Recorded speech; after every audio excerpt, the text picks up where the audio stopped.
சொல்கிறாங்க. அரண்மனையில் இருக்கிறீங்களா அப்படின்னா நீங்கள் யாருன்னு கேட்குறாரு முனிவர். அதுக்கு நான் வந்து யயாதி மன்னனோட மகள் மாதவியோட தோழி உஷை அப்படின்னு சொல்கிறாரு. ஓகே.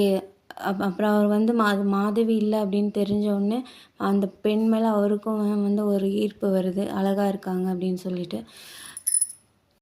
உங்களுக்கு என்ன வேணும் அப்படின்னு சொல்லி காலவ முனிவர் கேட்குறாரு.